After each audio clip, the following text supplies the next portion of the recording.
দীপ্ত সংবাদে স্বাগত জানাচ্ছি আমি মোহাম্মদ ইফতেখার। শুরুতেই জানাবো নিটোল টাটা সংবাদ শিরোনাম। রাজনীতিতে উত্তাপ ছড়াচ্ছে বিএনপি, নৈরাজ্যের চেষ্টা বলছে আওয়ামী লীগ।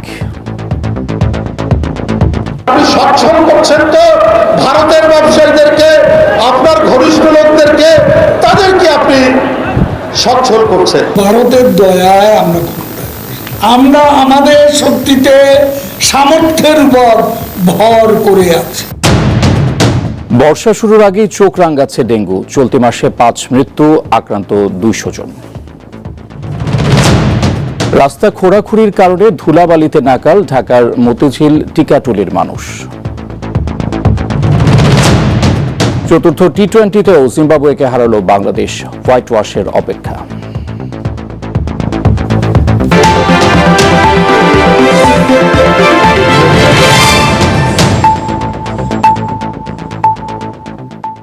আওয়ামী লীগ সরকারকে ভারত নিয়ন্ত্রণ করছে বলে অভিযোগ করেছে বিএনপি।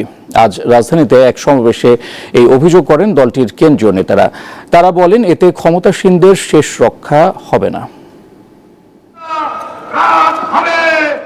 বিএনপি চেয়ারপারসন খালেদা জিয়ার সুচিকিৎসা ও নিঃশর্ত মুক্তি সহ বেশ কয়েকটি দাবিতে শুক্রবার এই সমাবেশ করে বিএনপি। নয়াপল্টনে দলের কেন্দ্রীয় কার্যালয়ের সামনে এর আয়োজক ঢাকা মহানগর দক্ষিণ বিএনপি। দুপুরের মধ্যে বিভিন্ন এলাকা থেকে ছোট ছোট মিছিল নিয়ে জড়ো হন নেতাকর্মীরা। এ সময় বিএনপির নেতারা অভিযোগ করেন, সরকার উন্নয়নের নামে মানুষকে বোকা বানাচ্ছে, কেড়ে নেওয়া হয়েছে ভোটাধিকার। সবাই একসাথে নেমে আসেন, এই জুলুমবাজ সরকারের হাত থেকে এই দেশটাকে রক্ষা করি, গণতন্ত্রটাকে রক্ষা করি, ভোটের অধিকার রক্ষা করি। আপনি সচ্ছল করছেন তো ভারতের ব্যবসায়ীদেরকে, আপনার ঘনিষ্ঠ লোকদেরকে, তাদেরকে আপনি সচ্ছল করছেন। বাংলাদেশের মানুষকে তো আপনি সচ্ছল করছেন কোথায়? আপনি গরিব মানুষকে আরো গরিব করাবেন, সচ্ছল কি করবেন? ওদেরকে পদদলিত করছেন আপনি। প্রধান অতিথির বক্তব্য রাখেন স্থায়ী কমিটির সদস্য গয়েশ্বরচন্দ্র রায়। তিনি দাবি করেন, পাশের একটি দেশের সমর্থনে সরকার টিকে আছে।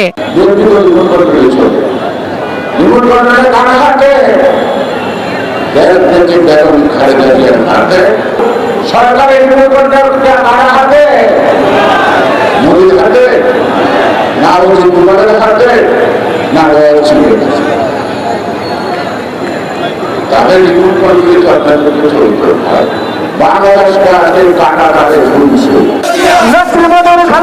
সমাবেশের পর মিছিল বের করে বিএনপি। কাকরাইল মোড় ও ফকিরাপুল হয়ে নয়াপল্টনে এসে এটি শেষ হয়। সঞ্জিদা প্লাবনী, দীপ্ত সংবাদ, ঢাকা। বিএনপি আবারও আন্দোলনের নামে বিশৃঙ্খলা ও সন্ত্রাস সৃষ্টির পায়তারা করছে, এমনই অভিযোগ আওয়ামী লীগের সাধারণ সম্পাদক ওবায়দুল কাদেরের। আজ দলের এক যৌথ সভায় বিএনপির অভিযোগের বিষয়ে তিনি বলেন, ভারত নয়, জনগণের সমর্থনেই সরকার ক্ষমতায় রয়েছে। শুক্রবার রাজধানীর বঙ্গবন্ধু এভিনিউয়ের কেন্দ্রীয় কার্যালয়ে যৌথ সভার আয়োজন করে আওয়ামী লীগ। এতে সংগঠনের বিভিন্ন স্তরের নেতারা অংশ নেন। সভায় সাংগঠনিক নানা বিষয়ে দিক নির্দেশনামূলক বক্তব্য রাখেন সাধারণ সম্পাদক ওবায়দুল কাদের। তিনি অভিযোগ করেন, নির্বাচন ও আন্দোলনে ব্যর্থ বিএনপি নতুন করে অস্থিরতা সৃষ্টির চেষ্টা করছে। সুযোগ পেলেই আবারও ফনা তুলে রাষ্ট্রীয় সম্পদ ধ্বংস, জনগণের জানমালের ক্ষতি সাধন।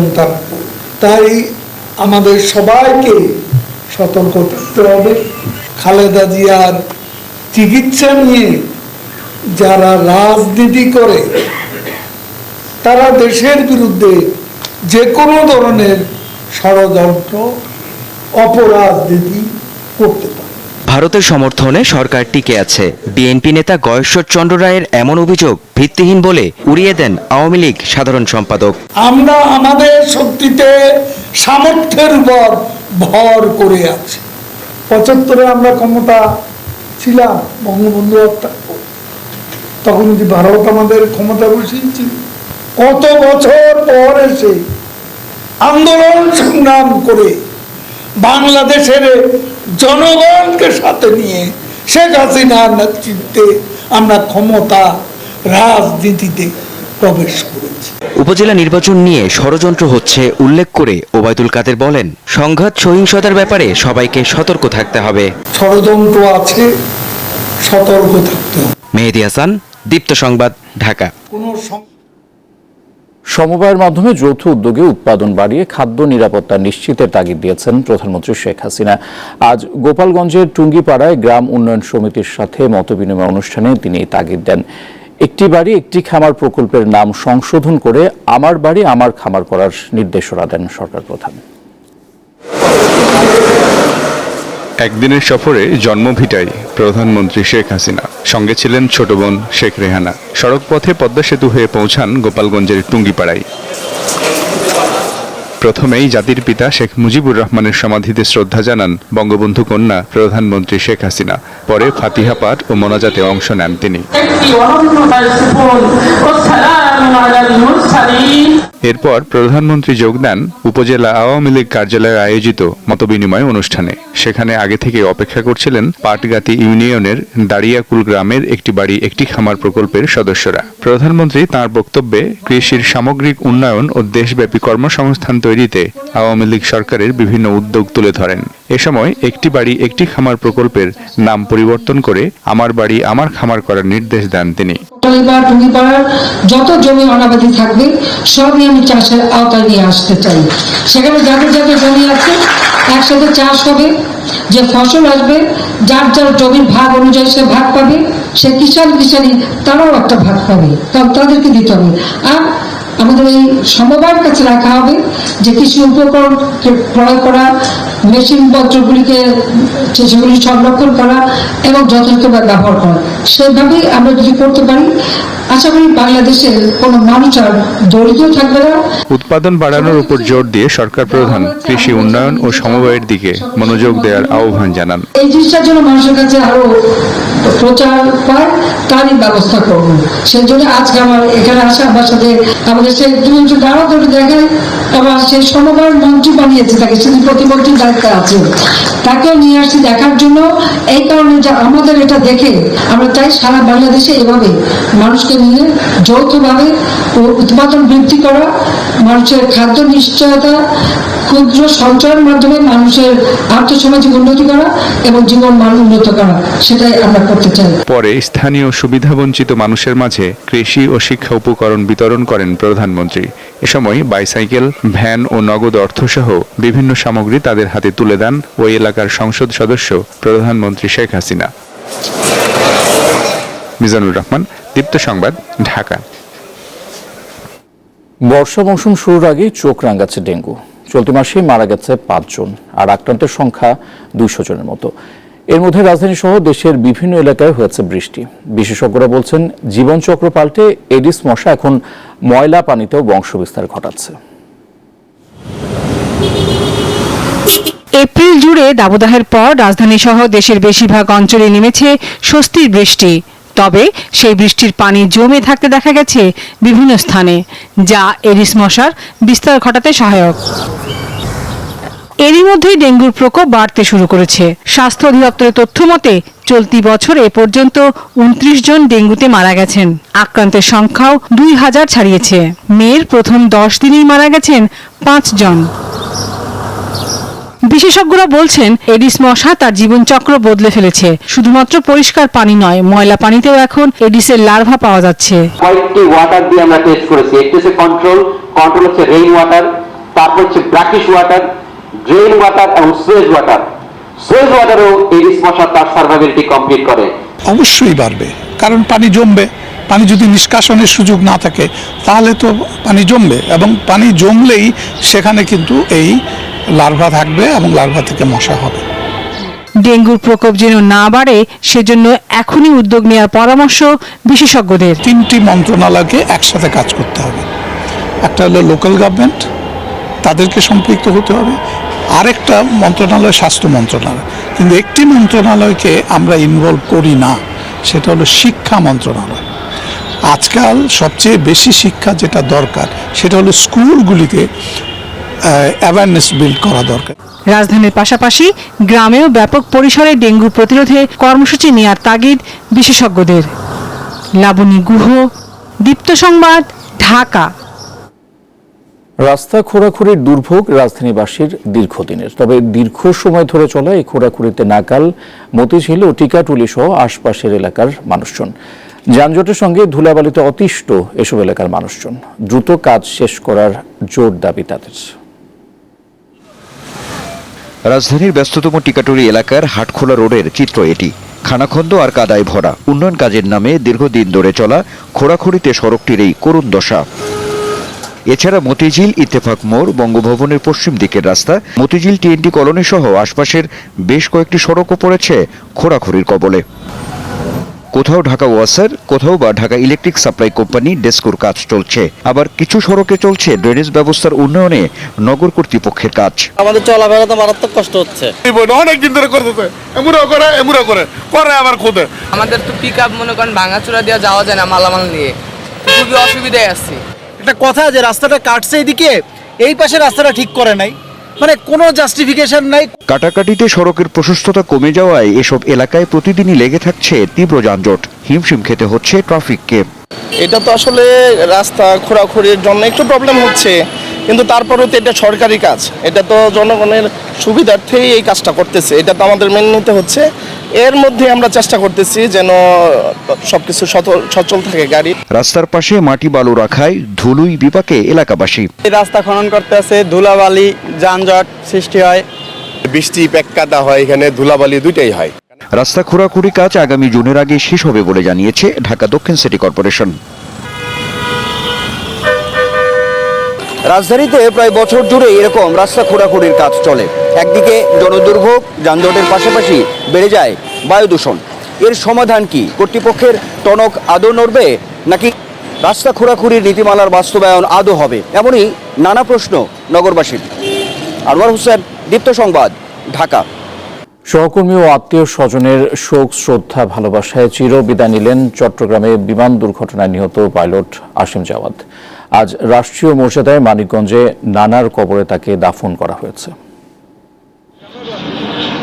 চট্টগ্রামে প্রশিক্ষণ বিমান দুর্ঘটনায় নিহত পাইলট আসিম জাওয়াদের মরদেহ শুক্রবার সকালে ঢাকা ক্যান্টনমেন্টে নেওয়া হয়। তার প্রতি শ্রদ্ধা জানান সহকর্মীরা। পরে বিমান বাহিনীর পক্ষ থেকে স্কোয়াড্রন লিডার আসিমকে গার্ড অব অনার দেয়া হয়। সেখানে তার দ্বিতীয় জানাজা হয়। এতে সশস্ত্র বাহিনীর সদস্যরা অংশ নেন।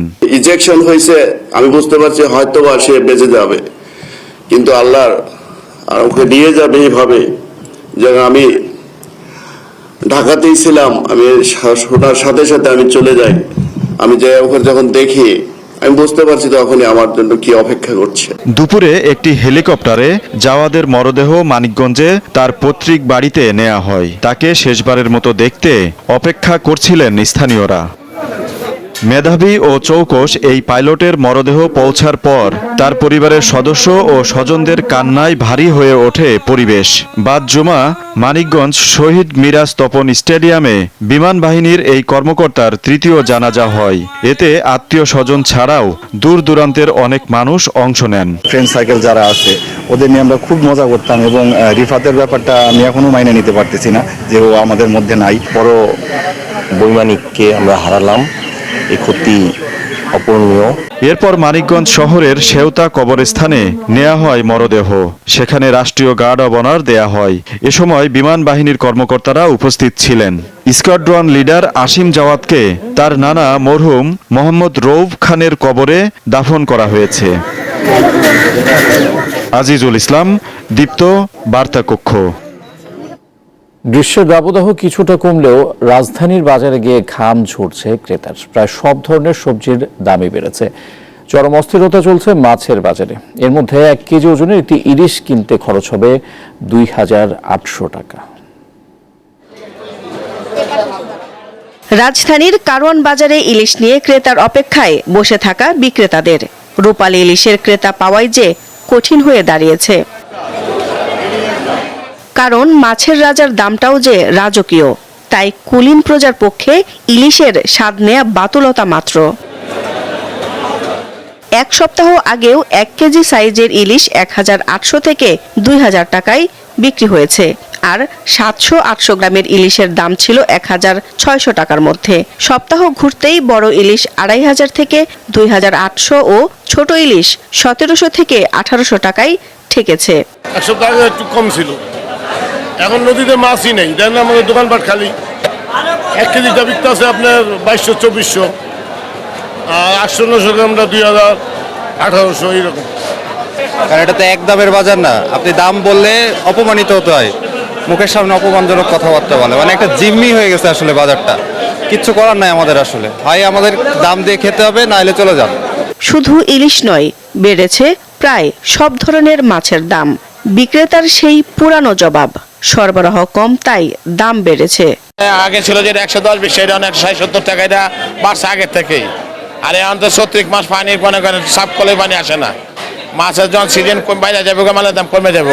বাজার ঘুরে দেখা যায় গ্রীষ্মকালীন প্রায় সব সবজির দামই চড়া। গড়ে 50 টাকার নিচে সবজি মেলা দায়। 150 টাকার উপরে বিক্রি হচ্ছে কাঁচা মরিচের কেজি।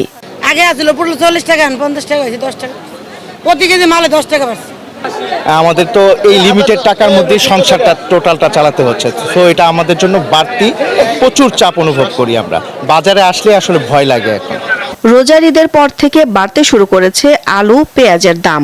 আলু 55 ও পেঁয়াজ 75 টাকায় বিক্রি হচ্ছে কেজি প্রতি, যা বাজার ভেদে আরও বেশি হাঁকছেন বিক্রেতারা। পেঁয়াজ আরো বাড়বে, পেঁয়াজ এখন আমরা যদি কালকে যদি আর 2 টাকা বাড়ে, তাহলে আমাকে 5 টাকা বাড়াইতে হবে। এই আলু পেঁয়াজের তো দাম একদম মানে সাধারণ আমাদের নাগালের বাইরে, এতই দাম বেড়ে গেছে যে এটি আর ক্রয় ক্ষমতার মধ্যে নাই মানুষের। গরুর মাংস প্রতি কেজি বিক্রি হচ্ছে 780 থেকে 800 টাকায়। এছাড়া প্রতি কেজি খাসির মাংস 1100 টাকায় স্থিতিশীল রয়েছে। দিলশাদ অ্যানি, দীপ্ত সংবাদ, ঢাকা। শেষ ঠিকানার নিপুণ কারিগর কিশোরগঞ্জের ইটনার মনু মিয়া। নিজ এলাকা বা আশপাশের কারো মৃত্যুর খবর পেলে নিজেই কবর খুঁড়তে ছুটে যান তিনি। 53 বছর ধরে বিনা পারিশ্রমিকে এ কাজ করছেন মনু মিয়া।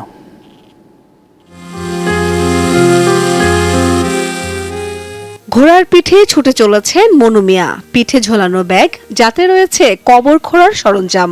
মনু মিয়ার এভাবে ঘোড়ায় ছুটে চলা দেখলে স্থানীয়রা বুঝতে পারেন কেউ মারা গেছেন।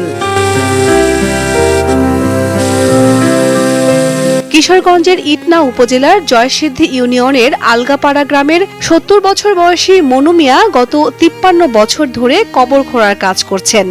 এ পর্যন্ত 2971টি কবর খুঁড়েছেন তিনি। যে কোনো সময় রাত আর দিন নাই, আমি রেডি আছি আল্লাহর রহমত। তুই হতা হে মজার ভালো জায়গা খুঁজলে পরে আমি দৌড়টা যাই বুঝতে গেলে পরে এটা একটা অন্য একটা বিভাগ আয়ে, এটা একটা শক্তি আয় আলাদা, মন বড় তাহে দা লাল ষোলো রঙের আর 14টা গুঁড়া বদলাইছি এই পর্যন্ত আমি। স্থানীয়রা জানান, দাফনের সময় জেনে প্রয়োজনীয় সরঞ্জাম নিয়ে মৃতের বাড়িতে ছুটে যান মনু মিয়া। কবর খোঁড়ার জন্য তিনি কোনো পারিশ্রমিক নেন না। ছোটবেলা থেকে দেখতেছি উনি তার নিজের টাকা দিয়ে এই যন্ত্রপাতি যা আছে সব নিজের টাকা দিয়ে কিনছে, এমনকি তার জমি বিক্রি করে সে দূর দূরান্তে যাওয়ার জন্য একটা ঘোড়া পর্যন্ত কিনছে। মানুষ যদি মারা যায় তা আমারও কোনো নিষেধ দেয় না, মানুষের যদি প্রথম ভরাতে আমার নিব। দেশান্তরে বিভিন্ন উপজেলা জেলায় পর্যায়ে যায়। উনি এতগুলো যন্ত্রপাতি নিয়ে গুড় খোঁড়ার জন্য এক গ্রাম থেকে অন্য গ্রামে ঘোড়া দিয়ে ছুটে যায়, তখন ওনার জন্য আমাদের চিন্তা হয় এবং কষ্ট হয় যে কখনো ওনারও বা কোনো অঘটন ঘটে কিনা। 1971 সালে মায়ের কবর খোঁড়ার কাজে অংশ নিয়েছিলেন কিশোর মনু মিয়া। সেই থেকেই শুরু। মনু মিয়া যেসব কবর খোঁড়েন তাদের নাম ঠিকানা খাতায় লিখে রাখেন। কামরুন নাহার, দীপ্ত, বার্তাকক্ষ। কর্ম ও সৃষ্টির মাধ্যমে বেঁচে আছেন বিশিষ্ট রবীন্দ্রসঙ্গীত শিল্পী কলিম শরাফী। এই কিংবদন্তির 100তম জন্মবার্ষিকী অনুষ্ঠানে এমন মন্তব্য করেছেন বিশিষ্টজনেরা। তার স্মৃতি সংরক্ষণের উপর গুরুত্ব দেন সংস্কৃতি প্রতিমন্ত্রী। উপমহাদেশের প্রখ্যাত রবীন্দ্রসঙ্গীত শিল্পী কলিম শরাফী 1924 সালের 8 মে পশ্চিমবঙ্গের বীরভূমে জন্ম নেন। গানের বাইরে সফল সংগঠক, সাংস্কৃতিক ও রাজনৈতিক ব্যক্তিত্ব হিসেবেও নিজেকে তিনি নিয়ে গিয়েছিলেন অনন্য উচ্চতায়। শুক্রবার রাজধানীর জাতীয় জাদুঘরের মূল মিলনায়তনে আয়োজন করা হয় কলিম শরাফী 100তম জন্মবার্ষিকী স্মরণ অনুষ্ঠান। গত বছর বাংলাদেশ জাতীয় জাদুঘর প্রথম শিল্পী রবীন্দ্রসঙ্গীত শিল্পী কলিম শরাফীর যে জন্মবার্ষিকী পালন করা শুরু করেছিল। আজকের আমাদের সাথে শরীক হয়েছেন তারই কন্যা আলিয়া শরাফি। শিল্পীকে নিয়ে স্মৃতিচারণ করেন তার গুণমুগ্ধরা, জানান তিনি আমৃত্যু অন্যায় অবিচারের বিরুদ্ধে আপোষহীন ছিলেন। ও আমার চক্ষু নাই একটা চলচ্চিত্রের গান 61-তে ধারণ করা হয়েছিল, তিনি চলচ্চিত্রে প্লেব্যাক করেছিলেন। তো গানটি সেই সময় কিশোর এবং যুবকদের জাদুর মতো আকর্ষণ করেছিল। সেই থেকে কলিম শরাফি নামটি প্রায় একটা হাউজহোল্ড নেম হয়ে যায়। অনুষ্ঠানে এই সঙ্গীত প্রতিভার জীবনী নিয়ে নির্মিত প্রামাণ্যচিত্র প্রদর্শিত হয়। এই গুণীর আদর্শ ছড়িয়ে দিতে তার স্মৃতি সংরক্ষণের উদ্যোগের কথা জানান সংস্কৃতি প্রতিমন্ত্রী। আমি চেষ্টা করছি তার মতন গুণীজনের স্মৃতি রক্ষার্থে কাজ করার। তার একজন ছাত্রী হিসাবে আমি অবশ্যই শ্রদ্ধেয় কলিম শরাফির রচনা ও সঙ্গীত সংরক্ষণের জন্য যথার্থ ব্যবস্থা নেব। গান আর আলাপে ভিন্ন আঙ্গিকে কলিম শরাফিকে তুলে ধরেন শিল্পীরা। সরকার আমাদের বিরুদ্ধে সঙ্গীতে অনবদ্য অবদানের জন্য কলিম শরাফি 21 পদক, স্বাধীনতা পদক সহ অসংখ্য সম্মাননায় ভূষিত হয়েছেন। 2010 সালে তার জীবনাবসান হয়। জহিরুল মোহসান, দীপ্ত সংবাদ, ঢাকা।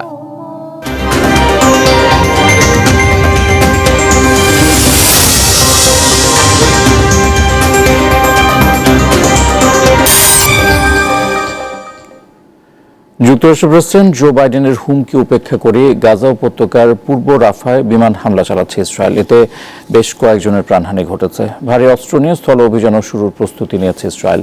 গাজা ইসরায়েলি আগ্রাসনের কারণে 10 লাখেরও বেশি মানুষ সীমান্ত শহর রাফায় আশ্রয় নিয়েছে। সেখানে স্থল অভিযানের আগে বাসিন্দাদের সরে যাওয়ার নির্দেশ দিয়েছে ইসরায়েলি প্রতিরক্ষা বাহিনী। এই নির্দেশের পর এখন পর্যন্ত 1 লাখের মতন বাসিন্দা শহরটি ছেড়ে গেছে। এদিকে ফিলিস্তিনকে জাতিসংঘের পূর্ণ সদস্যপদ দেওয়ার প্রস্তাব আজ সাধারণ পরিষদে পাশ হয়েছে। 1.5 মাসের বেশি সময় জেলে থাকার পর অন্তর্বর্তী জামিন পেয়েছেন দিল্লির মুখ্যমন্ত্রী অরবিন্দ কেজরিওয়াল। আজ ভারতের সুপ্রিম কোর্ট দুই পক্ষের মতামত শোনার পর জামিন মঞ্জুর করে। আগামী 1 জুন লোকসভা নির্বাচন শেষ হলে পরের দিনই তাকে তিহার জেলে ফেরত যেতে হবে। সুপ্রিম কোর্টের এই রায় আম আদমি পার্টিকে ভোটের মাঠে নতুনভাবে উজ্জীবিত করে তুলবে বলে ধারণা বিশেষজ্ঞদের।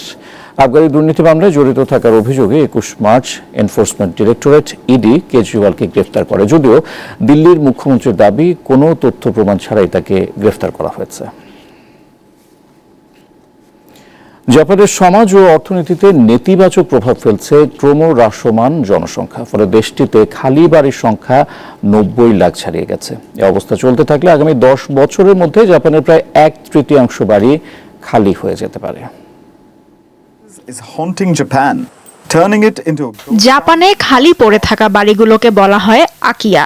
পরিত্যক্ত এসব বাড়ির সংখ্যা ধীরে ধীরে বাড়ছে। ব্রিটিশ সংবাদ মাধ্যম দি গার্ডিয়ান এক প্রতিবেদনে জানিয়েছে, এই খালি বাড়িগুলোর প্রত্যেকটিতে 3 জন করে রাখলে অস্ট্রেলিয়ার সবাইকে জাপানেই রাখা সম্ভব।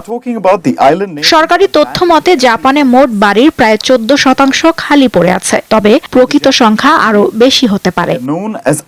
বাড়িগুলো খালি পড়ে থাকার মূল কারণ বেশিরভাগ বাড়ির উত্তরাধিকাররা গ্রাম থেকে শহরে পাড়ি জমাচ্ছেন, তবে শহরেও অনেক খালি বাড়িঘর পড়ে আছে। সমীক্ষা অনুযায়ী 90 লাখ বাড়ির মধ্যে বর্তমানে কেবল 3,30,000 বাড়ি বিক্রয়ের জন্য তালিকাভুক্ত রয়েছে। জাপানে বাড়ি সহ জমির তুলনায় খালি জমির করের পরিমাণ বেশি, তাই অনেকেই পুরনো বাড়ি না ভেঙে পরিত্যক্ত অবস্থায় রেখে দেন। অনেকে করের বোঝা মাথায় না নিতে বাড়ির উত্তরাধিকারও দাবি করেন না। তবে সম্প্রতি বিদেশি পর্যটকদের মাঝে ঐতিহ্যবাহী জাপানি বাড়িতে থাকার আগ্রহ দেখা যাচ্ছে, তবে বাড়িগুলো ঠিকভাবে সংস্কার করতে পারে এমন ঠিকাদার খুব বেশি নেই। তাছাড়া ঐতিহ্যবাহী বাড়িগুলোর কাজ যারা করতেন তাদের সংখ্যাও কমে আসছে। লুৎফা ফৌজিয়া, দীপ্ত, বার্তাকক্ষ। এবার একটি ভিন্ন রকম খবর। চীনের সাংহাইতে বিড়ালের জন্য ক্যাট আইল্যান্ড নামে নতুন এক অভয়ারণ্য গড়ে তোলা হয়েছে। আদুরে প্রাণীগুলোর সাথে সময় কাটাতে অনেকেই ছুটছেন সেখানে। নাদোষ নুদোষ এই বিড়ালগুলোর কোনোটা রোদ পোহাচ্ছে, কোনোটা খেলাধুলায় ব্যস্ত, আবার খাওয়া দাওয়ায় মনোযোগ দিয়েছে কয়েকটা। সাংহাইয়ের অদূরে 500-র বেশি বিড়াল নিয়ে গড়ে উঠেছে বিশাল এই অভয়ারণ্য। আমাদের প্রতিষ্ঠান রাস্তার বিড়ালগুলোকে তুলে এনে ভ্যাকসিন থেকে শুরু করে যথাযথ চিকিৎসা দিয়ে থাকে। এছাড়া অসুস্থ ও বয়স্ক বিড়ালদের আমরা আশ্রয় দেই। কেউ চাইলে এখান থেকে বিড়াল নিয়ে পুষতেও পারবে। কর্তৃপক্ষ জানিয়েছে, সাংহাইয়ের সিটি কর্পোরেশন ও বেসরকারি সংস্থা যৌথভাবে এই অভয়ারণ্য তৈরি করেছে। প্রতিদিন আমাদের এখানে 48 থেকে 60 কেজি খাবার প্রয়োজন হয়, যা বিভিন্ন দাতব্য সংস্থা থেকে আসে। তাছাড়াও আমরা এখানে ক্লিনিকের ব্যবস্থা রেখেছি। কেউ তার পোষা বিড়ালকে এখানে চিকিৎসার জন্য নিয়ে আসতে পারবে।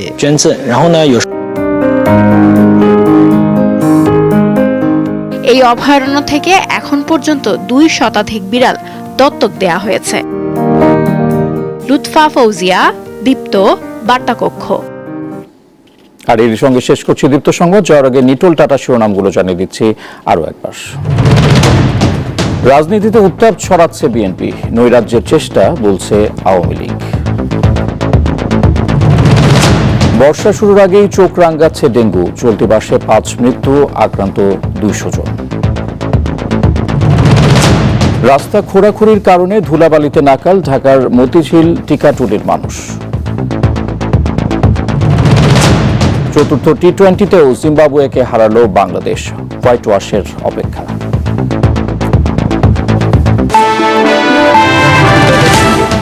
এই ছিল এখনকার মতো। আমি মোহাম্মদ ইফতেখার বিদায় নিচ্ছি। দর্শক, তথ্য বিনোদনের আরো খবর জানতে যুক্ত থাকুন দীপ্তর ডিজিটাল প্ল্যাটফর্মগুলোতে। শুভরাত্রি।